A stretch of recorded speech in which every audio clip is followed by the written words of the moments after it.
வணக்கம். இந்திய மக்களுக்கு ராகுல் காந்தி ஒரு திடீர் எச்சரிக்கை விடுத்திருக்கிறார்.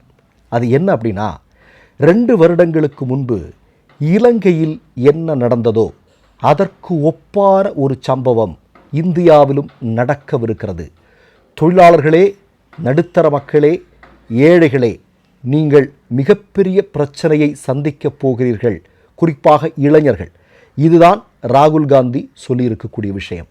எதற்காக ராகுல் காந்தி சொல்கிறார்? சில தினங்களுக்கு முன்பு மோடி சொல்கிறார். என்ன சொல்கிறாரு?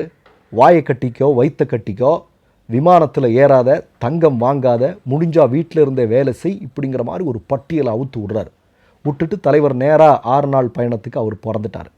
கூடுதலாக பாஜகவுடைய ஒரு அமைச்சர் சொல்கிறார், 2 ரூபா உங்ககிட்ட இருக்கா, நீங்கள் 1 ரூபா செலவு பண்ணுங்கள், 1 ரூபாவை கையில் வச்சுங்க. அப்படின்னா வரப்போகக்கூடிய மிகப்பெரிய ஆபத்திலிருந்து உங்களை காப்பாற்ற எங்களால் முடியாது, வேணும்னா நீ உங்களை காப்பாற்றிக்கோ அப்படின்னு மோடியினுடைய அமைச்சரவை ஆட்களும் ஆர்எஸ்எஸும் இன்னைக்கு இந்திய மக்களுக்கு சொல்கிறார்கள். உண்மையிலேயே இந்த பிரச்சனைகளுக்கான காரணம் என்ன? இப்போ நம்ம மோடியும் ஆர்எஸ்எஸும் பரப்பி விடுற ஒரு பொய் இருக்குது. என்னன்னு தெரியுமா? அமெரிக்கா ஈரான் மீது தொடுத்திருக்கக்கூடிய போர், ஹோர்மோஸ் நீரிணை மூடப்பட்டிருக்கிறது. இதனால் கச்சா எண்ணெயினுடைய விலை தாறுமாறாக உயர்ந்திருக்கிறது. இதுதான் இந்த பொருளாதார பிரச்சனைக்கு காரணம்னு சொல்கிறாங்க. ஆனால் உண்மை அப்படியா? உங்களுக்கெல்லாம் நல்லா தெரியும்னு நினைக்கிறேன். ஒரு பீப்பாய் கச்சா எண்ணெய் $142 விற்று கொண்டிருந்த நேரத்தில் இந்தியாவில் அன்றைக்கு பிரதமராக இருந்த மன்மோகன் சிங் அவர்கள் இந்திய மக்களுக்கு 52 ரூபாய்க்கு பெட்ரோல் கொடுத்தார். அப்போது காரணம் இதுவல்ல. காரணம் என்ன? காரணம் மோடி ஆர்எஸ்எஸ் இந்தியாவில் ஆட்சி பொறுப்பிற்கு வந்ததற்கு பிறகு இந்தியாவினுடைய கடன் யாரும் நினைத்து பார்க்க முடியாத அளவிற்கு இமயமலை போல் குவிந்திருக்கிறது. அதை கட்ட முடியவில்லை மோடியால். அதுதான் இவ்வளவு பெரிய பிரச்சனை. இல்லைன்னா இதை சமாளிக்கலாம். பல நாடுகள், சீனாவில் அந்த பிரச்சனை இருக்கா? பிரிட்டனில் அந்த பிரச்சனை இருக்கா? ஜெர்மனியில், பிரான்ஸில் அந்த பிரச்சனை இருக்கா? எங்கேயுமே அந்த பிரச்சனை இல்லை இல்லையா? போர்னா எல்லா இடத்துலையும் தான் அந்த பாதிப்பு உருவாகணும் இல்லையா? ஏன் மோடி ஆட்சி நடக்கும்போது இந்திய மக்களுக்கு இவ்வளோ பெரிய பிரச்சனை வருது? இப்போ இதற்கான காரணங்களை நம்ம பட்டியல் போடணும். இப்போ உங்களுக்கெல்லாம் நான் ஒரு செய்தியை சொல்கிறேன். சில தினங்களுக்கு முன்பு தமிழ்நாட்டினுடைய முதல்வராக இருக்கக்கூடிய விஜய் 10 லட்சம் கோடி ரூபாயை திமுககாரன் கடமா வச்சுட்டான் அப்படின்னு சொல்லிட்டு ஒரு வடை சுட்டார். அது இல்லை அப்படின்னு பொய்ன்னு அம்பலமாயிருச்சு. நான் என்ன கேட்கிறேன் என்றால், இந்தியாவில் மோடி அவர்கள் ஆட்சி பொறுப்பிற்கு வந்ததற்கு பிறகு வாங்கி இருக்கக்கூடிய கடன் எவ்வளவு தெரியுமா? நீங்கள் கூகுளில் போட்டு பாருங்கள். 2014 மன்மோகன் சிங் அவர்கள் போகும்போது எவ்வளவு கடன் இருந்தது, இன்றைக்கு எவ்வளவு கடன் வந்திருக்கிறது. இதற்கு மிக முக்கியமான காரணம் மோடியினுடைய கொள்கை. அப்படி என்ன கொள்கை? இன்றைக்கி நீங்கள் டாலர் மதிப்பு உங்கள் பாருங்களேன்.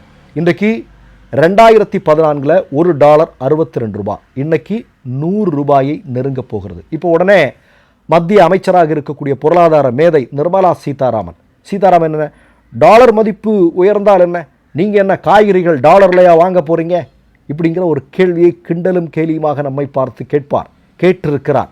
இந்த இடத்துல நம்ம சொல்ல வேண்டியிருக்கு, டாலர் மதிப்பு உயரக்கூடிய காரணத்தினால என்ன நடக்குது அப்படின்னா, மோடியினுடைய ஆட்சியில் இறக்குமதி அதிகரிக்கப்பட்டிருக்கிறது. அதாவது மற்ற நாடுகளிலிருந்து பொருட்களை நாம் அதிகமாக வாங்குவதில் அதிகமாக இருக்கிறோம். ஏற்றுமதி குறைந்திருக்கிறது. இப்போ நம்முடைய விவசாயிகள் உற்பத்தி செய்யக்கூடிய பொருட்கள், நம்ம இந்திய நாட்டில் தொழிலாளர்கள் உருவாக்கக்கூடிய பொருட்கள், இதனுடைய ஏற்றுமதி குறைந்திருக்கிறது. மற்ற நாடுகளிலிருந்து இறக்குமதியை நம்பி வாழக்கூடிய சூழலுக்கு நாம் தள்ளப்பட்டிருக்கிறோம். இப்போ இறக்குமதி அப்படின்னா டாலரில் இருக்குது. டாலர் உயர்ந்துக்கிட்டு இருக்கோம்னா இயல்பாகவே இந்தியாவுடைய கடன் மேலே எகிறிடும். இது நிர்மலா சீதாராமனுக்கு தெரியாமல் இருக்கலாம். ஏன்னா அவங்களுக்கு பொருளாதாரத்தை பற்றி தெரியாதுன்னு சுப்பிரமணிய சாமியை சொல்லியிருக்கிறாரு. மோடிக்கு இதை பற்றி தெரியாது. ஆனால் இந்திய மக்கள் தெரிகிறதுக்குள்ளே வயிறு சிக்கலாயிருமே, வயிற்றுக்கு சாப்பிட்றதுக்கு எதுவும் கிடைக்காம போயிருமே அப்படின்னு ராகுல் காந்தி எச்சரிக்கை செய்கிறார். இது மட்டுமா காரணம்? மிக முக்கியமான மற்றொரு காரணத்தை நான் சொல்ல விரும்புகிறேன். என்ன அப்படின்னா, இன்றைக்கு ராகுல் காந்தி சொல்லியிருக்கக்கூடிய ஒரு சம்பவத்தை ஒட்டி நான் சொல்கிறேன். 6 நாள் பயணமாக நார்வேவுக்கு மோடி போயிருக்கிறார் இல்லையா? எதுக்கு போயிருக்கிறாரு? நம்ம எல்லாம் நினைப்போம் வழக்கமாக அவர் போகிறது எதுக்கு அப்படின்னு, ஏதோ இந்தியாவினுடைய நன்மைக்காகன்னு. 11 வருஷமாக எந்த நன்மையும் இல்லை. இந்த முறை அவர் சென்றிருப்பது என்பது அவருடைய உற்ற நண்பரான அதானியை நார்வேயினுடைய அரசு கருப்பு பட்டியலில் பேர் வச்சிருக்கிறாங்க. எதற்காக? இவன் பெரிய கொள்ளக்காரன், பெரிய மோசடிக்காரன், ஏற்கனவே அமெரிக்கா சொன்னது மாதிரி. அந்த பட்டியலிருந்து அதானியை தயவு செய்து நீக்கம் செய், அதற்கு பேசுவதற்காகத்தான் மோடி நார்வேவுக்கு சென்றிருக்கிறார் என்று இன்றைக்கு ராகுல் காந்தி சொல்லியிருக்கிறார். சரி, ஏற்கனவே நமக்கு தெரியும் $510 பில்லியன் இந்திய மக்களுடைய பணத்தை அமெரிக்காவில் அதானி முதலீடு செய்கிறதுனால அமெரிக்கா என்ன சொல்லியிருக்கு அப்படின்னா, அதானியின் மீதான பிடிவாரண்டை எல்லாத்தையும் தூக்கி எறிஞ்சிருக்கிறோம் அப்படின்னு சொல்லியிருக்கிறாங்க. இது சில தினங்களுக்கு முன்பு நடந்து உங்களுக்கெல்லாம் நல்லா தெரிஞ்சிருக்கும். இப்போ நான் இதை எதற்காக சொல்கிறேன் அப்படின்னா, இந்தியாவில் ஏழை எளிய மக்களுடைய வரி பணத்தில் உருவாக்கப்பட்ட, அவனுடைய வியர்வை துளியில் உருவாக்கப்பட்ட ஏராளமான பொதுத்துறை நிறுவனங்கள், அந்த நிறுவனங்களை முழுக்க அதானி அம்பானியினுடைய கைகளில் கடந்த 11 வருடங்களில் மோடி வித்துட்டாரு. அப்போது இந்தியாவுடைய உற்பத்தி இன்னைக்கு அம்பானி அதானியை நம்பி இருக்க வேண்டிய சூழலில் இருக்குது. அதனுடைய விளைவு என்ன? இன்னைக்கு மிகப்பெரிய பிரச்சனையை நாம் எதிர்நோக்கி காத்திருக்கிறோம் அப்படிங்கிறதான் இன்றைக்கு நாம் பார்க்க வேண்டி இருக்கிறது. மொத்தமாக நீங்கள் பார்த்தீங்க அப்படின்னா ஒரு மிகப்பெரிய ஆபத்து இந்தியாவில் வரவிருக்கிறது. நீங்கள் ஒரு வருடத்திற்கு நீங்கள் பிஜேபிக்காரெல்லாம் தமிழ்நாடு மாதிரியான இடங்களில் வந்துருச்சு, தமிழ்நாடு எவ்வளோ கடன் வாங்கியிருக்கு அப்படி இப்படின்னு உண்மைக்கு புறம்பான செய்திகளை தொடர்ந்து பரப்பி கொண்டிருக்கிறார்கள். ஆனால் மோடி வாங்கிய கடனை குறித்து யாராவது எந்த ஊடகங்களாவது எங்கேயாவது பேசுகிறாங்களா? ஏன் அதை பேச மறுக்கிறாங்க? அதுதானே பேசணும்.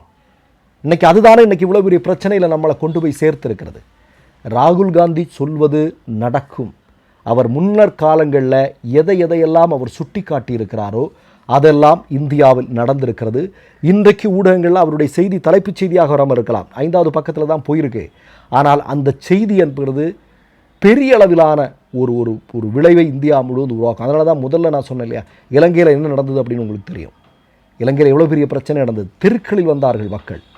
வீட்டில் சமைக்க முடியல, எரிவாயு இல்லை, பெட்ரோல் இல்லை, சாப்பாடு பொருள் வாங்குறதுக்கு கைகளில் பணம் இல்லை, பேக்கரிகள் சூறையாடப்பட்டது, கடைகள் சூறையாடப்பட்டது, மக்கள் ஒய்யோ முய்யோண்டு அலறக்கூடிய காட்சியை நம்ம பார்த்தோம். அதற்கு ஒப்பான ஒரு நிகழ்வு இந்தியாவிலும் வெகு விரைவில் நடக்கும் அப்படின்னு ராகுல் காந்தி எச்சரிக்கை செய்கிறார். ஆனால் ஒன்றை சொல்கிறேன், மோடியும் அம்பானியும் அதானியும் அந்த நேரத்தில் அரண்மனையில் உட்கார்ந்திருப்பார்கள், இந்திய மக்கள் அனைவரும் தெருக்களில் இருப்பார்கள். நாம் என்ன செய்ய போகிறோம்? மற்றொரு நிகழ்வில் சந்திப்போம். நன்றி, வணக்கம். 3 யூடியூப் சேனல்கள் வியாபாரத்திற்கு இருக்கிறது. தேவைப்படுபவர்கள் இந்த எண்ணுக்கு தொடர்பு கொள்ளுங்கள். மை நேம் இஸ் ரெட் சேனலை சப்ஸ்கிரைப் பண்ணிக்கோங்க. அதுக்கப்புறமா பக்கத்தில் இருக்கிற ஜாயின் பட்டனை கிளிக் பண்ணீங்கன்னா ஒரு நியூ பேஜ் ஒன்று ஓப்பன் ஆகும். அதுலேயும் ஜாயின் பட்டனே கிளிக் பண்ணிக்கோங்க. அதில் பார்த்தீங்கன்னா credit card, debit card options இருக்கு. இதில் உங்களுக்கு விசா, மாஸ்டர் கார்டு, ரிப்பே அப்படின்னு 3 ஆப்ஷன்ஸ் கொடுத்துருக்காங்க. அதில் நீங்கள் எந்த கார்டு சூஸ் பண்ணுறீங்களோ அந்த கார்டோட நம்பர் என்டர் பண்ணிக்கோங்க. அப்புறமா கார்டோட வேலிடிட்டி மந்த் அண்ட் இயரை டைப் பண்ணிக்கோங்க. அடுத்தபடியா உங்க கார்டோட பின்னால CVC கோடுன்னு சொல்லிட்டு 3 நம்பர்ஸ் கொடுத்துருப்பாங்க. அந்த நம்பரை இதில் என்டர் பண்ணிக்கோங்க. அப்புறமா அட்ரஸ் அண்ட் இன்ஃபர்மேஷன் என்டர் பண்ணிட்டு பைங்கிற பட்டனை கிளிக் பண்ணிக்கோங்க. ஒருவேளை உங்க கார்டு நம்பர் இன்வாலிட்னு காமிச்சிச்சுன்னா உங்க கார்டுல இன்டர்நேஷனல் யூசேஜை எனேபிள் பண்ணுங்க.